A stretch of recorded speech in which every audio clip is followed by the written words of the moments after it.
section next to my arm here is what we call the brake bias, so it's right down in there. A bit hard to see with the light, sorry. But yeah, that adjusts, you know, bias from the front to rear or vice versa. Steering wheel, most things that I want to use or play with are all going to be on here. So even down to taking a drink is all on here. You know, you got your brakes, so when we're on the start line, you put your brake pedal down, push that button, and it engages the line locker, so it holds the brake pedal without you actually being on it. You release it when you go. You got a radio paddle on the other side here, so that's where we hit the radio from.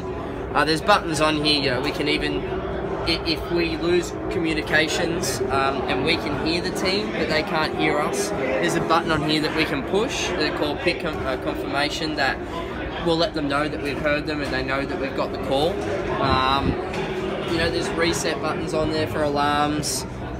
So that's up here, so reset button, headlights, wipers, there's pages, so we can change each page on the dash and give us different things on the dash.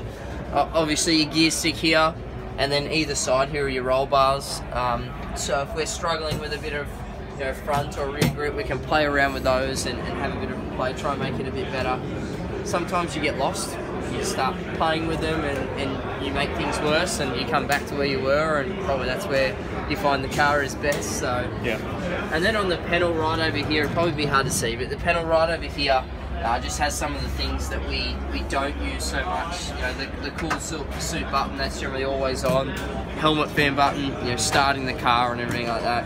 Everything that we don't really use much is over there, out of the way, and then everything we do use a lot is all on here, trying to just lessen us having to move around and take our eye off the wheel. So yeah, compared to a family car, is the driver's seat and the steering wheel just situated a little bit further away from the door? Is that a safety issue? So it's actually 300mm further over than what you would really sit in a normal road car. So 100% safety thing. They cut away a lot of the tunnel in here. Where a normal road car, you'd have the tunnel there. They actually really cut a lot of that away to push the seat over.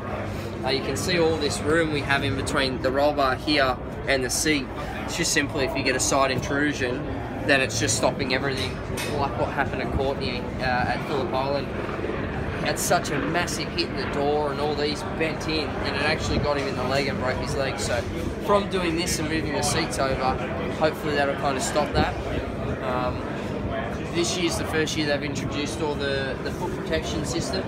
So years gone past, none of this really existed. None of any this existed. It was literally just kind of a pedal box there and a few carbon fibre things up in here. But now with all this, it makes it so much harder to get into the car, especially for me getting in, because I'm such a short dude. You know, my leg's quite short. I struggle to get my leg over this and get in. I end up with massive bruises on my calves, but getting out's easy. I just pop out because I'm so short. But poor Taz, he has it both ways. He kind of struggles to get in and struggles to get out. Just, I totally understand it. I'm happy it's there for safety. It's just a bit more harder to do it in driver changes and stuff, but I'm really happy this is in the car. Hopefully it'll save stuff like what happened to Chaz here a couple of years ago.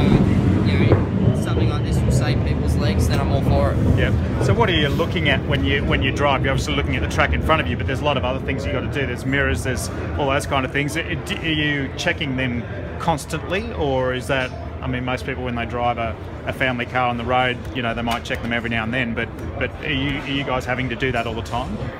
It really varies in what scenario you're in. I mean, qualifying, you check them all the time, because if you get in someone's way, then you get grip place penalties and stuff like that. So you're constantly scanning, because you're probably going a bit slower, you know, warming your tyres up and stuff like that. In the race, it really depends on what you have around you. You know, if you have clear air, or then you don't even bother looking in your mirrors. But if you're in a bit of a battle pack, then you really start scanning a lot.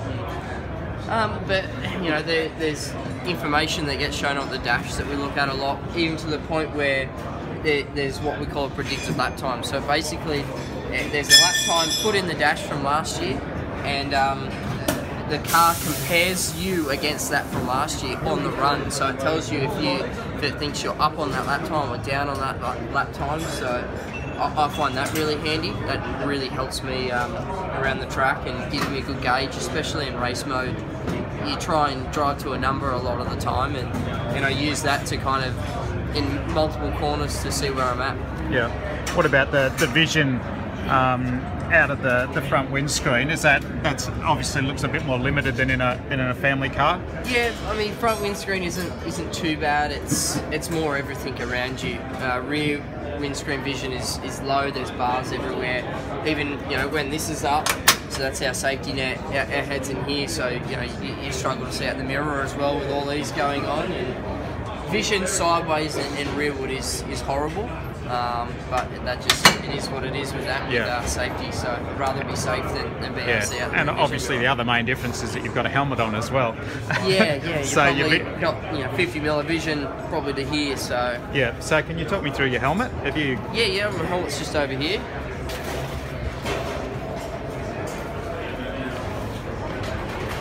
So is this a new toy? Yeah, brand new for today actually. So I didn't use it yesterday, but so you've got your radio plug here, and then you've got your water plug here. So I'll show you how all that plugs in. But so this plugs into the car. You've got your fan force for air that goes into your helmet. It also comes down over my eyes and stuff like that. On the inside, is that cool there that comes in? Yeah. So it all goes through the cool box and hopefully runs cool. Sometimes it gets a bit hot, but yeah, on the inside. So we've got a drink straw there. That runs straight into my mouth, makes it easy. You got your radio in there and everything else, but throughout all the helmet there's all little ventricles that the cool air goes through, and hopefully tries to make you as cold as possible, because these cars are incredibly hot. Yesterday was a very hot day, and it's not uncommon to see temperatures of like 60 degrees in the car. So there's been times where, put this away so it doesn't get damaged. There's been times where the soles of my feet have been melted off, like with the shoes and stuff like that. Yeah. Just incredible temperatures, and even to the point where you get burns on your feet and stuff. So that is what it is. You just got to power through and hope for the best. Okay, Aaron. Thanks for telling us a bit about the car and the helmet, and good luck on Sunday. No worries. Thank you.